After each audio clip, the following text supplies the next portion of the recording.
Good afternoon to all the media houses present. I wish to take this opportunity to thank you for your time and patience over the past hour in witnessing this particular press briefing by the Gambia Immigration Department.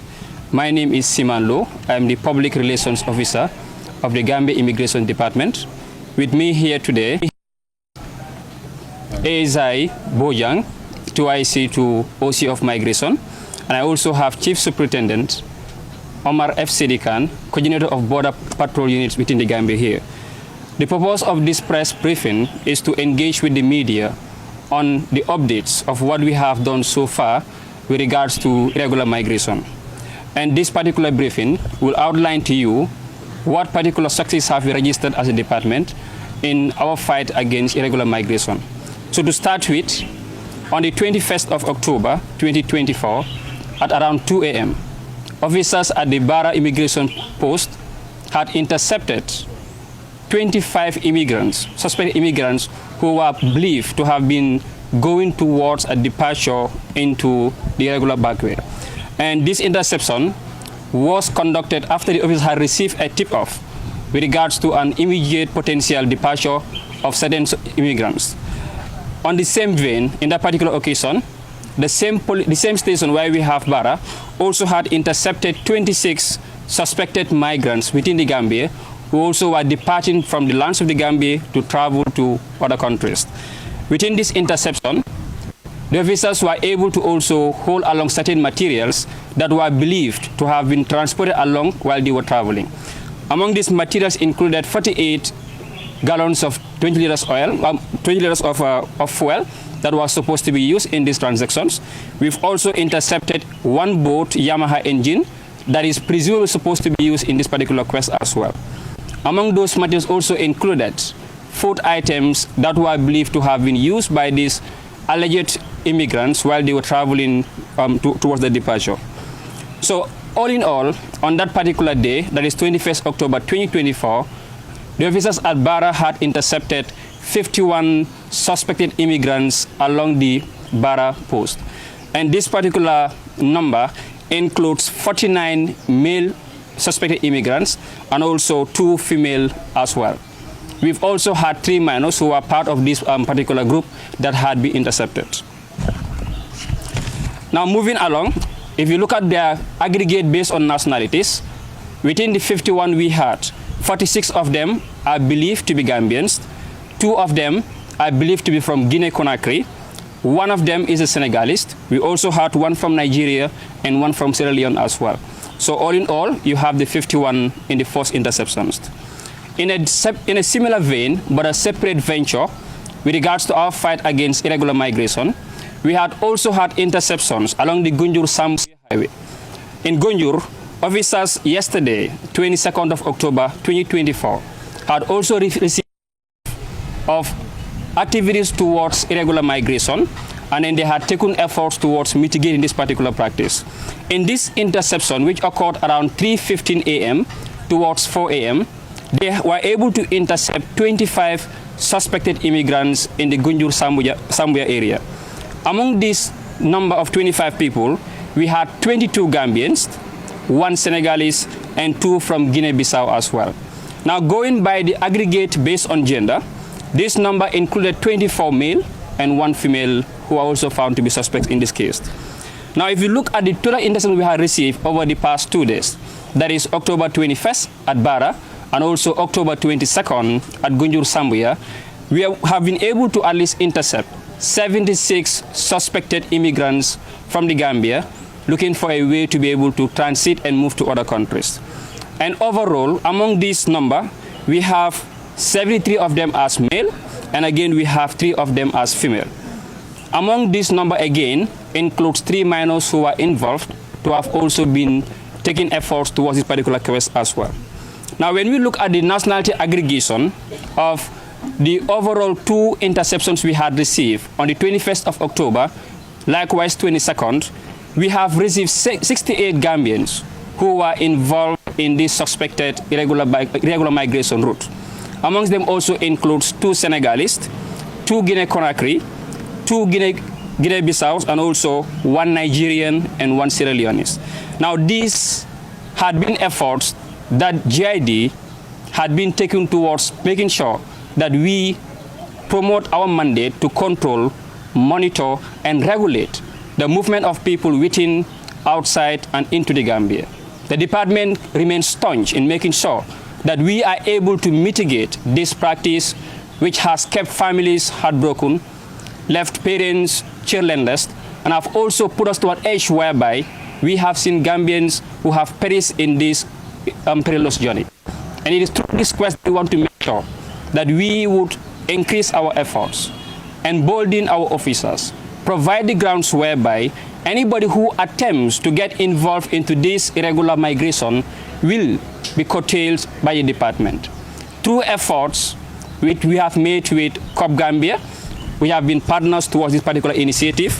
We've also made efforts with the Gambia Navy, SIS, the Gambia Police Force, who have also been helping a lot, Guardia Civil, together with the Gambia Red Cross Society. The department takes a commitment to make sure that we will make efforts, devise policies and mechanisms that will help us mitigate the practice of irregular migration. And this serves as a warning.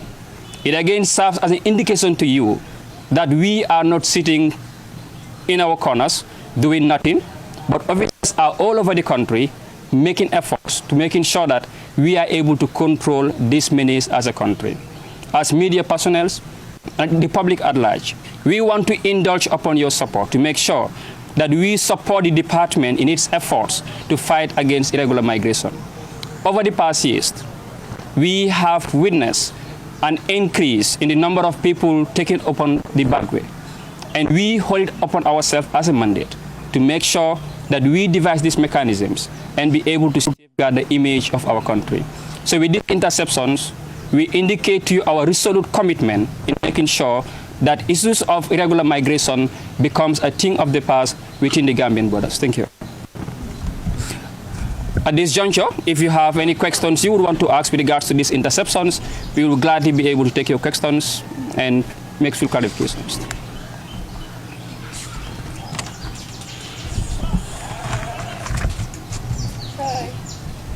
Yes, please. Kindly indicate your name and the media house that you represent while asking the question, please. What's next after Intercepted? What is next for them? Thank you very much, Janke. That is indeed a very important question. I think it is one thing to make efforts to fight against irregular migration, but a second thing to also proactive measures that is going to mitigate this practice. Now, what is next is, after these people have been received, they are profiled, and we have made our investigations. Then, when we find evidences of being able to prosecute them, that is what we do. So as of now, I can show you an indication, for example, that we have many cases that have been taken to the court, where judges are able to engage and confirm whether they have found culprits of this particular case or not. So the next effort is to prosecute all those who are found to be liable of these particular practices, more especially the agents involved in this case. And I understand that agents, they don't face much punishment for engaging in irregular migration, like the boat owners, the agents. Okay. So what are you doing to ensure that they face higher punishment? Because that is the reason they still have people that are going. If they are not there, they will not have people willing to go. Thank you very much, Fanta. I wouldn't want to preempt the efforts of the judicial sector in how will they punish culprits within this country. We are legal implementation partners. What we do is to prosecute them. Now, it is the jury that decides what should be their punishments. So with regards to what should be done to punish them, we have made our efforts by prosecuting them, and whatever the judge decides is what will be the fate of that case. We just have to focus within our mandate and provide our right guidances. Okay. I know when you intercepted, you also ask them some questions as to why they are embarking on this. Even though most of them know the risk of dying, sure. Their relatives have been dying, some of them will have them, but they're still on it. As you said, the number is increasing, sure. Day by day, month by month. What are they telling you? Are they legal reasons? So that is quite a very important question, but then I wouldn't want to dwell more into the push factors of irregular migration. That is a policy matter. That is not within the mandate of the immigration department. Our job is to, like I said before, is to regulate, control, and monitor people's movement within, inside and outside this country. So with regards to what pulls them away from this country, I cannot tell. Perhaps we can engage with the government spokesperson or Minister of Information on that particular regard. Thank you so much. Yes, please.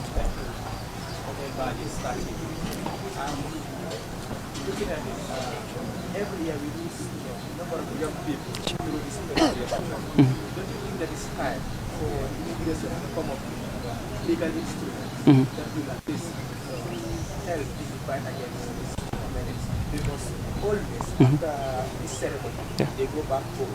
Sure. See, is them going back home, trying to at least strengthen their financial muscles and then come back. So don't you think with effective, legal instruments, this all they are the form of litigation, sure, the directive so don't you think it's high time that we come up? Indeed, if you ask me, don't we think we should get the legal instruments, the answer would be yes. But then the department is not also sitting doing nothing on these issues. As I speak to you, we have an immigration act that is currently in progress. Immigration bill that is currently in progress. And the purpose of this bill is to provide reformations with regards to how we operate, with regards to migrations, refugee matters, and how the department entirely is controlled. So as a matter of fact, we're making efforts to make sure that the department have those legal instruments that will be able to safeguard our mandate and also promote a deterrent to most of these actions within the country as well. Thanks. Yes, please. I'm proud of it. I have two questions. One is a follow-up from what my colleague asked. Okay. In your statement, you said that when you intercepted these individuals, you intervened to obtain information from them. Sure. But you deterred from speaking about the push factors. I'm sure some of them must tell you the push factors. And you are saying that GID is not mandated to speak on that area, but GID is an established institution. Sure. You make recommendations, and you are responsible for migration issues. That's so you are aware of the push factors that is there with you. That's right. Sharing them doesn't mean that you're jeopardizing with the government or whatever. My next question is that what are the challenges that you face to mitigate this irregular migration? Because it is an issue that is reported every day. Thank you very much. I will still reiterate that I wouldn't dwell into the post factors of these suspected irregular migrants. That will be a topic of a different day with a different stakeholder involved. But in regards to what challenge do we face as a department in trying to mitigate the practice of irregular migration, I would say that despite countless efforts we have been making towards this effort, our migration management unit has been making so much work together with the Border Patrol unit and other units to mitigate this practice. However, we are still confronted with certain challenges. Amongst these includes the issue of mobility. We can understand the logistical requirements of some of these actions. For instance, when we had people being intercepted in Barra, for instance, they have to be transported all the way to Tangi here, and that requires transportation. So we have a challenge when it comes to mobility. Another challenge that we face as a department, despite the expertise, despite the commitment of our officers to do their work, despite the policy reformations, is the legal instruments in place to be able to provide a deterrent, like I said before, to some of these practices. While we can prosecute them, it is not in our powers to be able to prosecute them to face jail terms. That is within the power of the judicial system. But we believe that when we have effective and efficient legal instruments to support our work, it will promote our desire as a department. And another thing that we also sometimes face as a challenge would be the case of, in some occasions, reception facilities. Like you all know, that when it comes to investigations, we sometimes need some time to be with those suspected individuals and then find out exactly what transpired. And this requires you to provide them feeding. It requires you to provide them a place where they can stay. So we would also indulge upon support from anybody to be able to help us get more reception places where we can keep these suspected people while they go in for investigations as much as possible. So these three are key in our weaknesses as a department, and we'll look for support from other stakeholders as well. Thank you so much. How many interceptions have you done from January? From January to date, we have received countless interceptions. The recent cases I just gave you, we have 73. But then I will not be able to provide the exact statistics onto how much we were able to get. But I will show you, for instance, that as of now, we have 33 cases that have been investigated in the department. And this case includes numerous individuals. In a case, you can sometimes have many people involved in that particular case. Among these 33 cases still, we have 30 intercepts that are being made out of this number. And in the same case, we have also 6 cases that are currently in the court. Among these 6, 2 of them we had a verdict already, and they had been convicted on their crime. And then the other 4 rather, are currently pending cases, which we're still looking for more judicial efforts to be able to at least provide a case. So we have been making a lot, and we have raised so much over the past months. So finally, your name, please, if I may. Okay. Yes, please. So the president, during his address this time around at the UN level, he mentioned something which is very important, which is calling on the international community to come up with regulations in terms of mitigating irregular migration. Sure. What does this mean to you in terms of your commitment in coping irregular migration in the Gambia? This has become a challenge for every individual. Every family in this country is affected. Sure. Young people are dying on a daily basis. So how committed is GID in terms of coping irregular? Thank you so much, Aissatou. If I could go beyond 100% to show commitment, I would say we are 200% committed towards this menace. But then we have to also understand the fact that fighting against this particular menace is a concerted effort, collectively. It's not only within the powers of the GID. Family members are sometimes aware of these issues. We are the very ones who sometimes finance these projects. So if we want to fight against irregular migration, it has to be collective responsibility. We do our part at our own powers. The family members at home do their part. And those who also want to indulge into this power also know what waits them in the long run. So it becomes a collective effort. So we are fully geared towards this particular fight against irregular migration. Thank you. Do we have any other questions? Okay. So if we have no further questions, I would just want to acknowledge again the partners we have been working with over the past months in making sure that we implement these programs. I want to give a special gratitude to COP Gambia, who have been helping when it comes to operations and also investigation. I also want to acknowledge the efforts of Guardia Civil, who had also given us support when it comes to patrols in our joint patrols. The Gambia Red Cross Society as well for always offering psychosocial support and also trying to put our suspected individuals into good order before any other thing. The Gambia Navy, the Gambia Police Force, and also SIS for always being there for the GID when it comes to this kind of cases. Just a recommendation based on public perception. In many countries, when migrants are intercepted, the media is invited at the juncture where the interception is being done as the immigration receiver people. If is GID ready to also do that when they receive takeoff, to invite the media so that the evidence will show that, because in many times people believe that some of these people intercepted are just accused while they are not actually committing the act. Okay. I believe the evidences are real and eminent. You as GID, as media person, have already seen what is on the ground here. I don't think the department has any interest in providing what is not going to be real in the work that we do. The typical case would be, at 2 a.m. late at night, what does it meet you doing at a particular spot in time? Most of these things we do are based on intelligence report that we receive from people. And sometimes it comes very urgently. So it's, of course, part of our commitment to make sure we engage the media personnel in the work that we do. But that again will require certain sacrifices. So we are prepared and ready to make sure we involve the media houses in the work that we do in trying to mitigate irregular migration. One more question. How many people have been intercepted this time around? Like in total? Some have 67, some have 76. So how many? Okay. Thank you very much. It seems you haven't taken your breakfast yet, but then I will still have to reiterate that. So we had 2 interceptions, like I said. The first one we had 51, that is in Barra, and the second one is where we had 25 intercepts. So if you put this together, it gives you 76 interceptions altogether. If you have no further questions, then I take this honor to extend my regards to the High Command of the Gambia Immigration Department for the support they have rendered to the immigration officers in doing their work, and also for the media houses to be here with us today in this media briefing. I take the honor to say it is good to be with you, and we look forward to working with you in furtherance to our mandate as a department. Thank you.